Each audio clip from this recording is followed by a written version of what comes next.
오늘 하나님께서 주시는 말씀은 이사야 44장 6절에서 8절까지 말씀입니다. 이사야 44장 6절에서 8절까지 말씀입니다.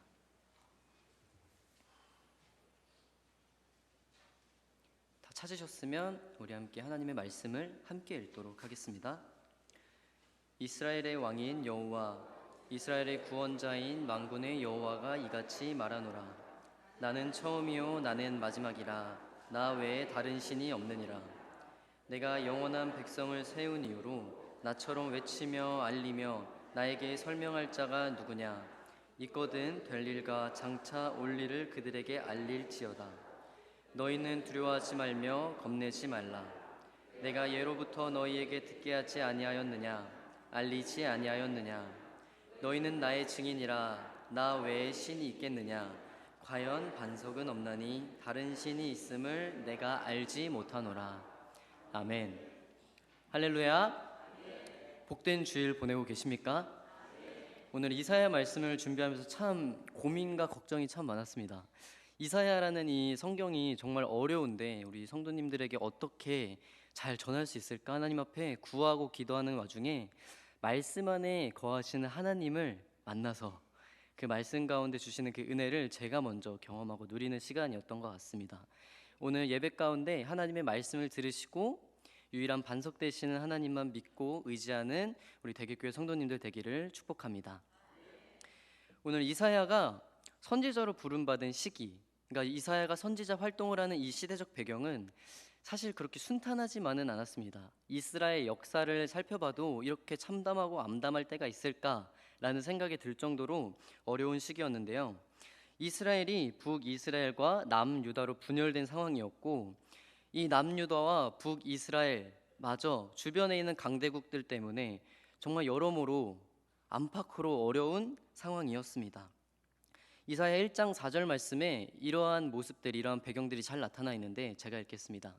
슬프다 범죄한 나라요, 허물진 백성이요, 행악의 종자요, 행위가 부패한 자식이로다. 그들이 여호와를 버리며 이스라엘의 거룩하신 이를 만일이 여겨 멀리하고 물러갔도다. 아멘. 하나님을 믿는 하나님의 백성들이 이 안팎으로 정세가 어려워지니까 하나님을 선택하기보다는 주변에 있는 강대국을 선택하는 일이 벌어지게 된 것입니다. 국제 질서가 급격하게 변화하니까 하나님의 말씀은 이루어질 것 같지도 않고, 내가 당장 살아야겠는데, 내가 지금 거하고 있는 이 이스라엘이 당장 하나님이 임하지 않는 이상 없어질 것 같은데, 하나님의 말씀을 듣기보다는 내 눈앞에 있는, 나를 당장 도와줄 수 있는 강대국을 의지하는 게 더 맞지, 이런 생각으로 이스라엘 백성들이 하나님을 떠나서 하나님을 버리고 주변에 있는, 눈앞에 있는 그 세상의 것들을 붙잡기 시작했다는 것입니다. 첫 번째로 이사야는 이 이스라엘 백성들과 자신이 거주하였던 남유다를 향해서 이렇게 선포합니다. 이사야는 유다를 향해서 하나님의 심판을 선포하는데, 하나님께 범죄하는 자는 결코 하나님의 심판을 피할 수 없을 것이라고 담대하게 선포합니다. 비록 하나님께서 택한 이스라엘 백성이라고 할지라도 하나님께 죄를 짓고 하나님을 버린 자는 하나님으로부터 심판을 받을 것이라고 담대하게 얘기하고 있습니다. 하나님의 목전에서 하나님을 버리고 우상을 섬기고 강대국을 더욱더 의지하였던 이스라엘은 이 이사야의 심판의 메시지가 선포되는 순간 정말 절망적이었을 것 같습니다. 주변에 아수르라는 강대국이 있는데 이 아수르가 한번 쳐들어오고 나서 쑥대밭을 경험했습니다. 근데 이사야는 이 심판이 끝이 아니라 더 강한 나라가 일어나서 너희가 어려운 재난을, 고난을 겪을 것이다 라고 얘기합니다. 실제로 이사야가 활동하고 있던 이 시기에 이스라엘 백성들은 강대국의 어려움, 그 공격뿐만 아니라 자연재해 그리고 기근까지 겪으면서 이스라엘 백성들이 참 하나님을 믿기는커녕 자신의 그 삶조차도 영위하기가 어려운 상황이었습니다. 하지만 이사야는 이들을 향해서 심판의 메시지만 선포하는 것이 아니라 구속을 선포합니다. 하나님께서 분명 주변 강대국을 통하여서, 여러 고난들을 통하여서 이스라엘 백성들을 심판할 것이라고 담대하게 얘기했지만, 이사야의 선포는 심판에서 끝난 것이 아니라 이스라엘 백성들을 향한 구원의 방주마저 하나님께서 마련해 놓으셨다고 선포하고 있습니다. 하나님께서는 아수르를 통해서 그리고 바벨론을 통해서 이스라엘 백성들을 분명히 심판하실 것입니다.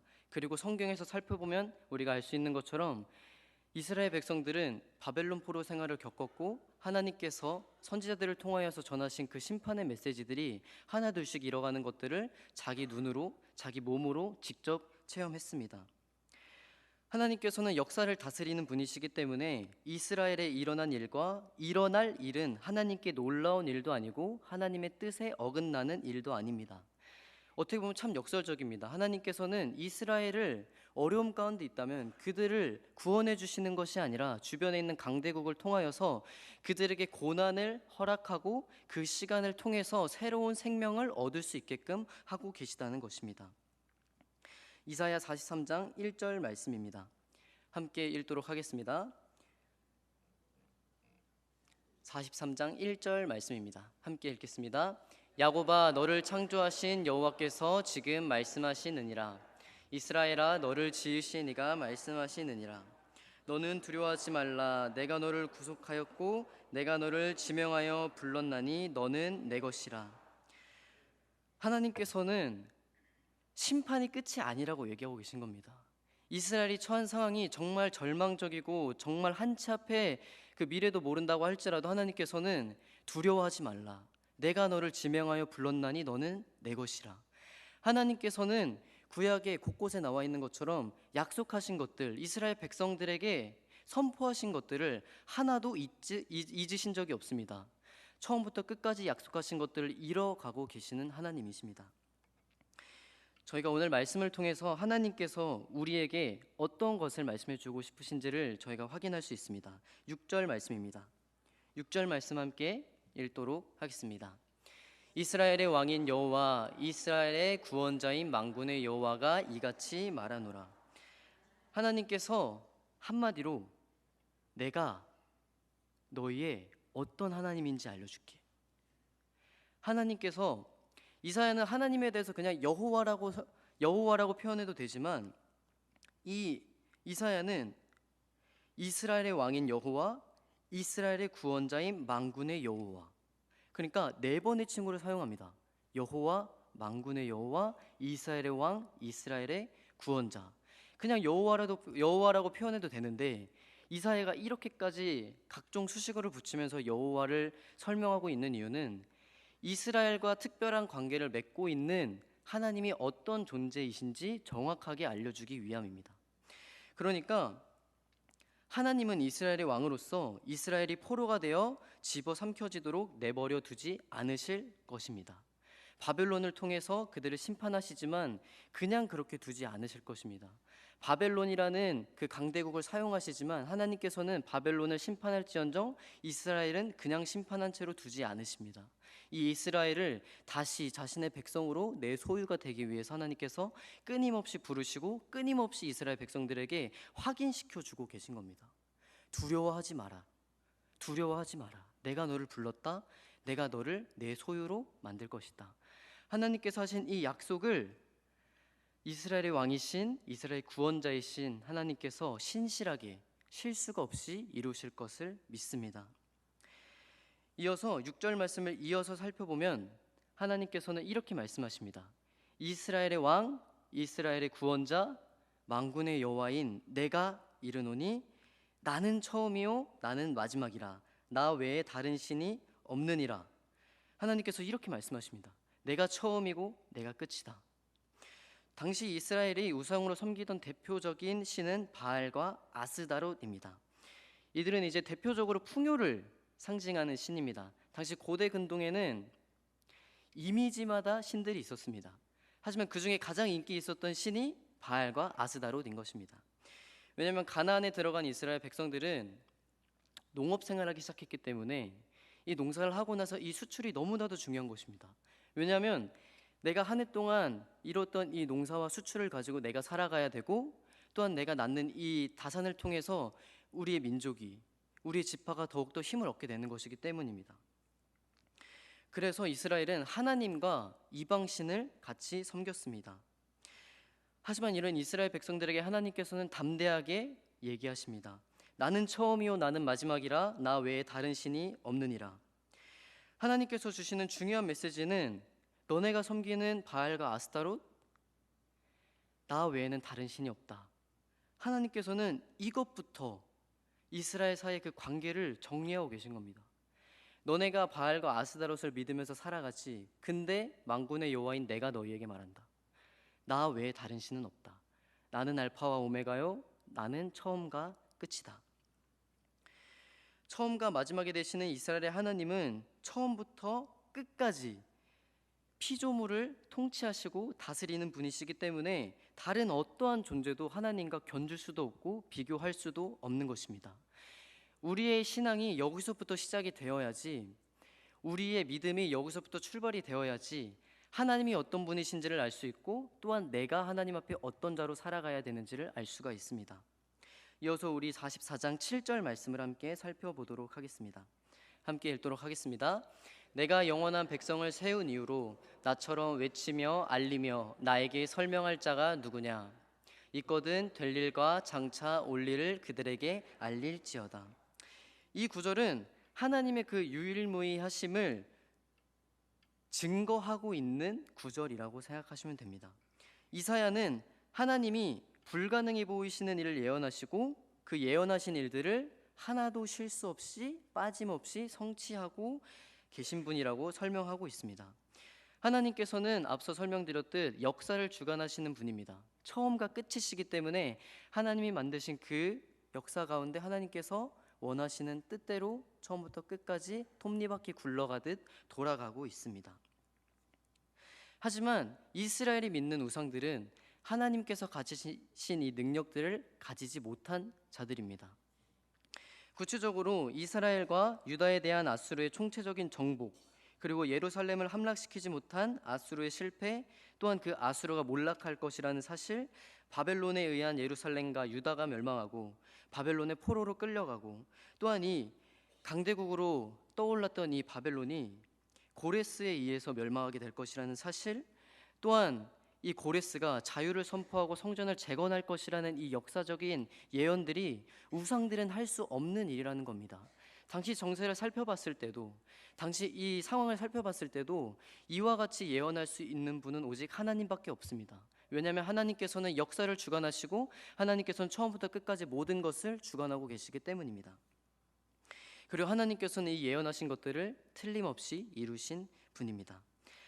하나님은 홀로 오래전에 한 백성을, 이스라엘 백성을 창조하셨고 모세와 같은 선지자들을 통해서 그들에게 앞으로 있을 일의 경과를 선포하셨습니다. 그리고 하나님께서 흘러가시는 역사 가운데 선포하신 모든 일들을 완성하셨습니다. 이사야는 예수님에 대한 이야기를 참 많이 담고 있는 책이고 또 복음서라고도 불릴 만큼 이 예수님에 대한 이야기, 그리고 장차 오실 분에 대한 그런 이야기, 새하늘과 새 땅, 하나님의 나라에 대한 이야기들을 정말 많이 선포하고 있는 하나님의 말씀입니다. 이사야 9장 6절 7절 말씀입니다. 유명한 구절입니다. 제가 읽도록 하겠습니다. 이는 한 아기가 우리에게 낳고 한 아들을 우리에게 주신 바 되었는데 그의 어깨에는 정사를 메었고 그의 이름은 기묘자라 모사라 전능하신 하나님이라 영존하시는 아버지라 평강의 왕이라 할 것임이라. 그 정사와 평강의 더함이 무궁하며 또 다윗의 왕자와 그의 나라에 군림하여 그 나라를 굳게 세우고 지금 이후로 영원히 정의와 공의로 그것을 보존하실 것이라. 만군의 여호와의 열심히 이를 이루시리라. 그러니까 우리를 구원하실 하나님이, 구원하실 메시아가 스불론 땅과 납달리 땅에 나타날 것이다. 빛과 같은 분이 이 땅에 나타나실 것이라고 이사야 9장 말씀에서 대언하고 있습니다. 하지만 이 지역들은, 스불론 땅과 납달리 땅은 가나안 북쪽 변방 지역에 위치하고 있었던 지역입니다. 그래서 이방인들의 침략이 잦아서 전쟁이 끊이지 않았고 아수르가 침략한 이후에는 혼합 정책 때문에 이스라엘 민족의 고유한 정체성마저 잃어버린 지역이었습니다. 부왕조 시대를 거치면서 통치권마저 빼앗아 버린 이 지역은 사마리아인들이 주류를 이루게 되었고 이 갈릴리 지방은 스불론과 납달리 땅이 속한 이 갈릴리 지방은 정통 유대인들에게 무시당하기 일쑤였고 이스라엘 민족에게 어떻게 보면은 수치가 된 땅이라고 볼 수 있습니다. 하지만 이사야는 이 수불론과 이 납달리 땅에, 그러니까 이 갈릴리에 희망의 메시지를 선포합니다. 어두움에 헤매던 흑암 가운데 있던 백성들에게 큰 빛이 임할 것이라고 선포합니다. 이 빛은 그들에게 추수하는 즐거움, 그리고 탈취물을 나눌 때의 즐거움을 줄 것이라고 얘기하고, 이사야는 의도적으로 이 추수하는 즐거움과 탈취물을 나눌 때의 그 즐거움을 연상시키면서 그날의 백성들이 경험하게 될 기쁨에 대해서 자세하게 설명하고 있습니다. 이사야 9장 4절 말씀입니다. 제가 읽겠습니다. 이는 그들이 무겁게 맨 멍에와 그들의 어깨의 채찍과 그 압제자의 막대기를 주께서 꺾으시되. 이사야는 의도적으로 멍에 그리고 채찍과 같은 표현을 사용하면서 이스라엘 백성들에게 출애굽 사건을 다시 한번 연상시킵니다. 이스라엘 백성들이 노예로 살던 그 애굽 땅에서 하나님께서 모세와 같은 선지자 모세를 통하여서 하나님이 애굽 땅에서 그들을 노예로부터 구출하셨습니다. 그러니까 지금 이방인들의 놀이터가 되고 이스라엘 백성들의 수치가 된 이 땅에 모세와 같은 선지자 장차 올 자를 하나님께서 보내셔서 이 땅의 회복과 이 땅의 기쁨을 선포하고 계신 것입니다. 하나님께서는 앞서 언급한 모든 것들, 이 땅이 누릴 기쁨과 회복을 이루게 하실 한 아이가 탄생하실 것이라고 선포하고 있습니다. 이사야가 이에 대해서 이렇게 묘사했습니다. 기묘자, 모사, 전능하신 하나님, 영존하신 아버지, 평강의 왕. 장차 오실 이 아이는 신성을 지닌 분이시며 또한 인성을 지닌 분으로 묘사되고 있습니다.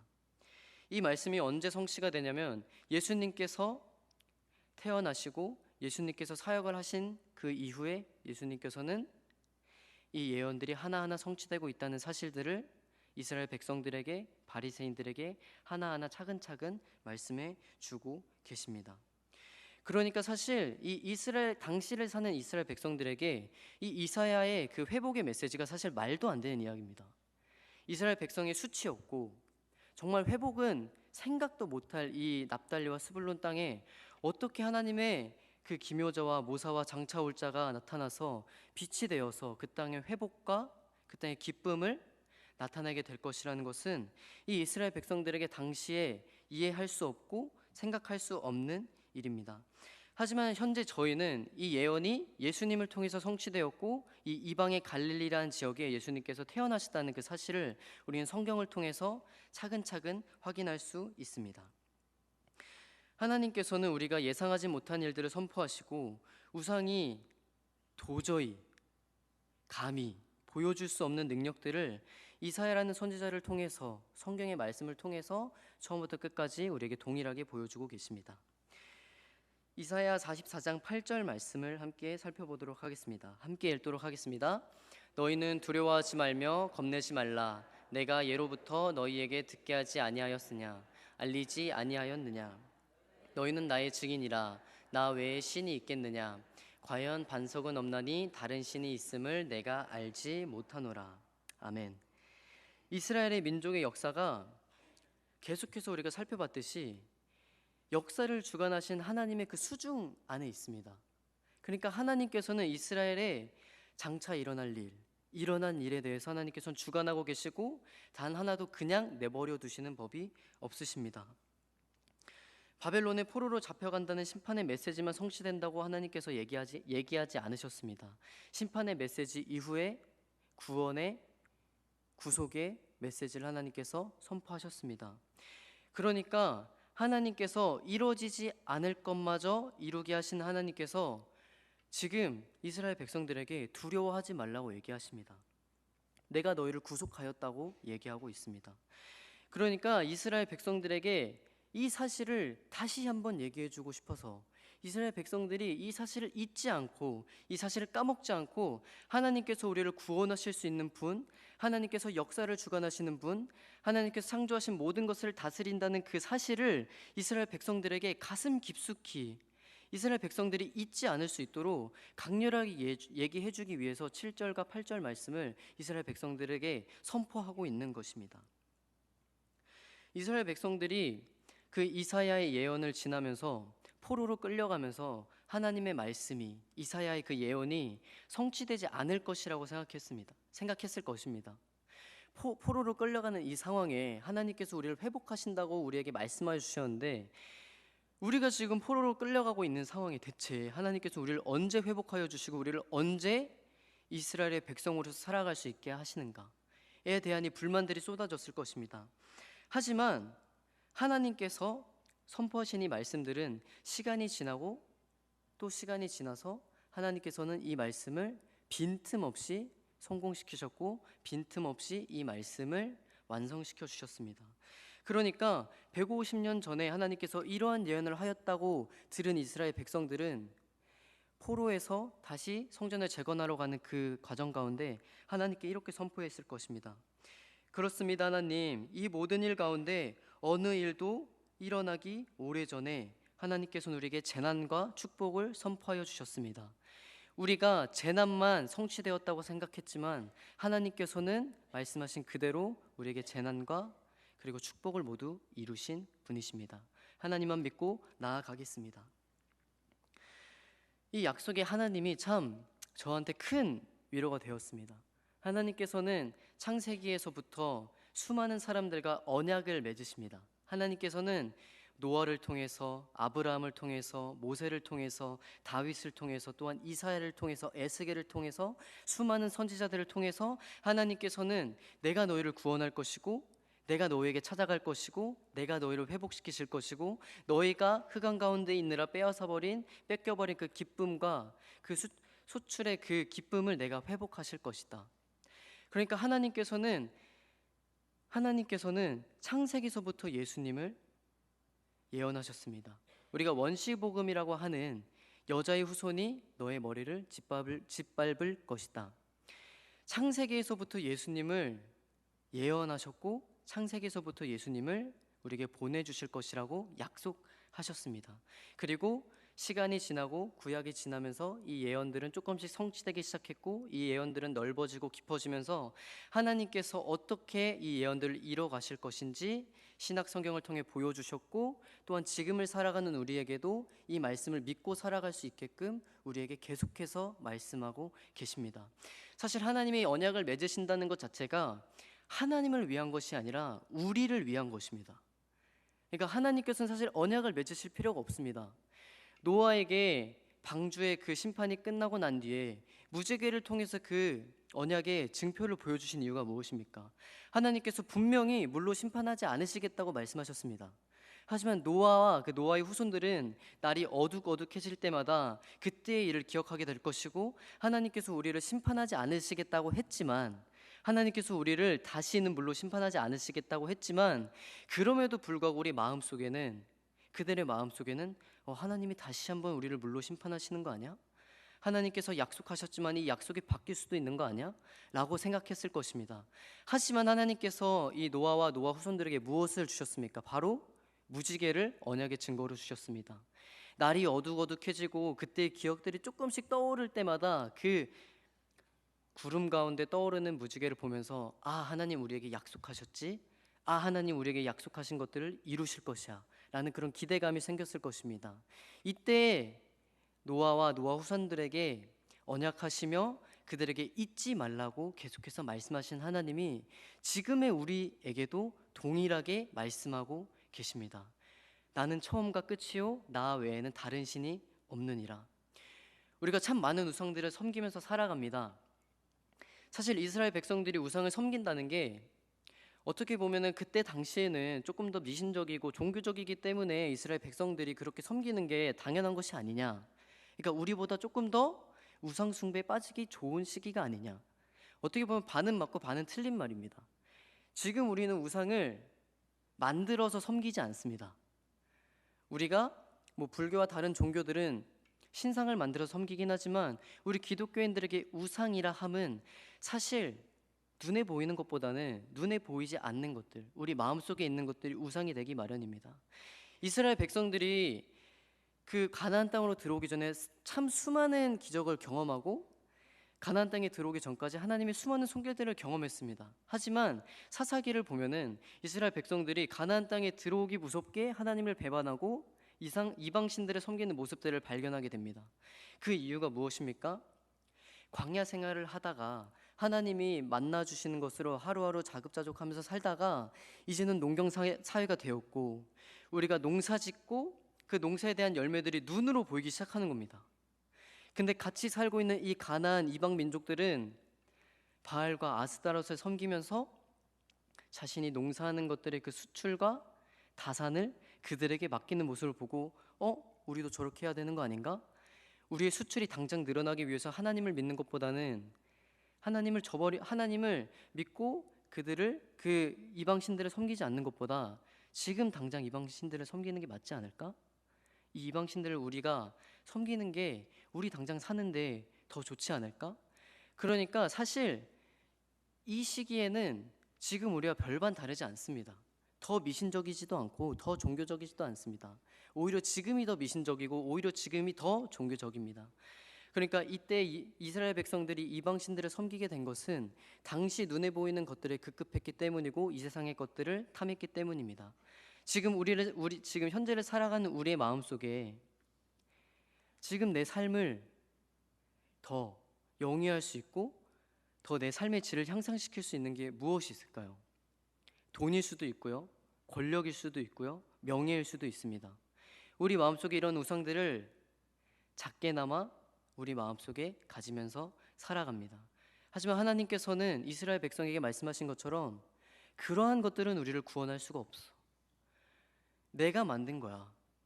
우리가 우상을 섬기게 되는 이유는 우리의 방향이 하나님께 향한 게 아니라 우리에게 향하기 때문입니다. 사실 돈은 하나님께서 쓰라고 주셨고 지위도 명예도 하나님께서 올바르게 이 세상을 통치하고 청지기로서의 역할을 잘 감당하게끔 우리에게 주신 것들입니다.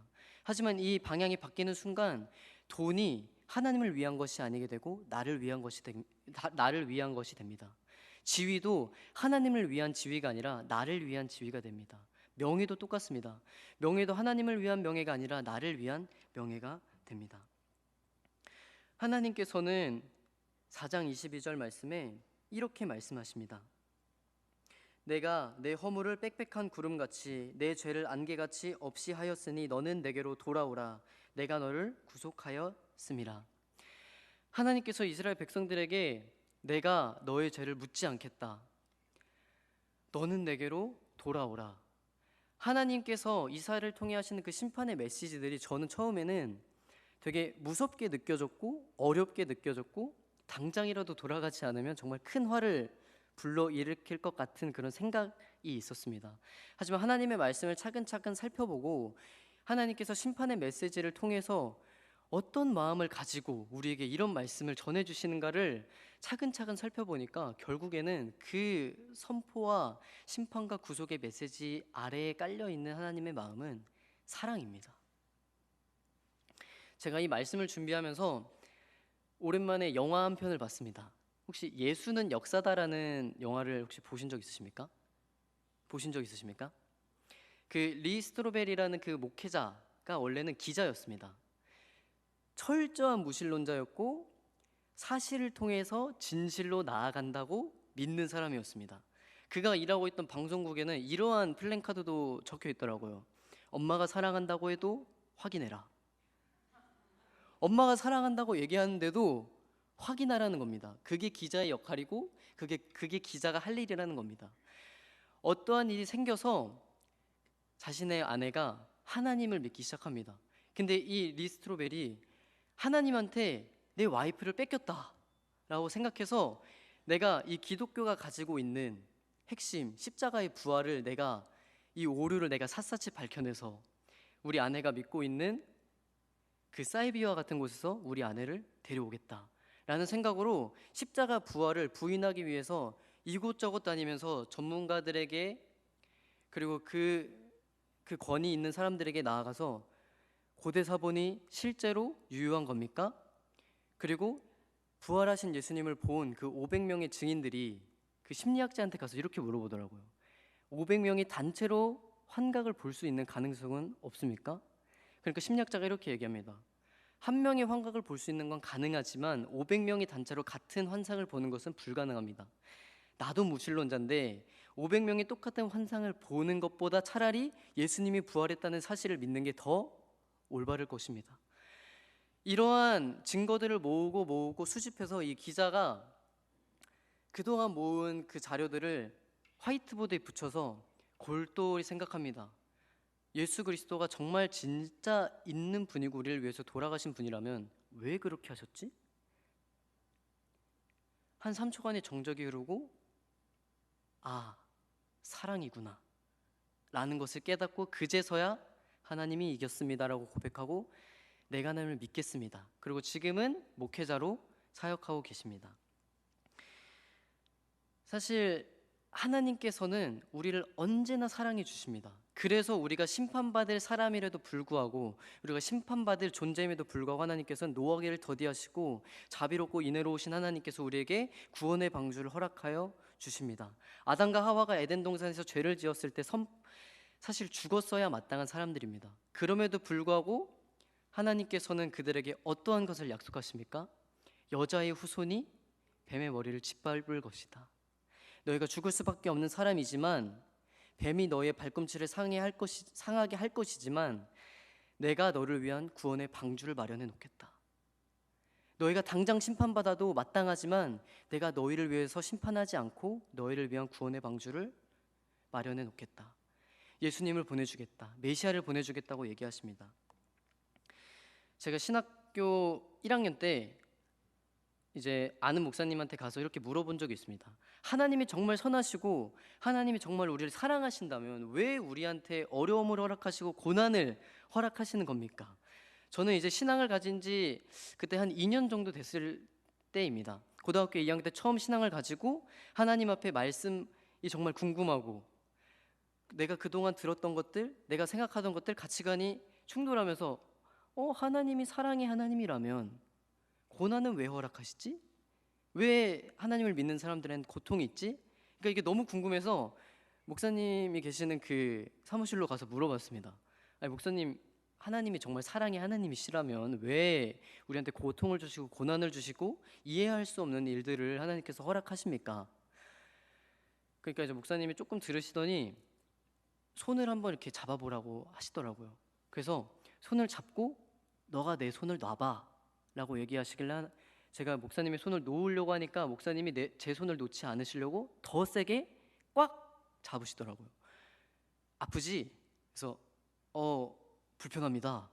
아프다고는 못하고 불편합니다 라고 얘기하니까 하나님의 일하시는 게 이와 같아. 우리가 어린아이의 손을 잡고 걸을 때 어린아이가 엄마의 손을 놓고 고속도로로 차도로 뛰어간다고 생각한다면 우리가 그 아이의 손을 꽉 잡지 않으시겠습니까? 그럼 우리 아이는 아프다고 하겠죠. 아프다고 하겠죠. 근데 하나님은 아시는 겁니다. 부모님은 아는 겁니다. 이 아이가 그 차도로 들어가는 순간 살 수가 없다. 하나님께서 똑같으신 겁니다. 너희가 죄 가운데 있으면 살 수가 없어. 너희가 죄 가운데 있으면 나와 함께 하고 있지 않으면 너희가 살 수가 없어. 너희는 구원받을 수가 없어.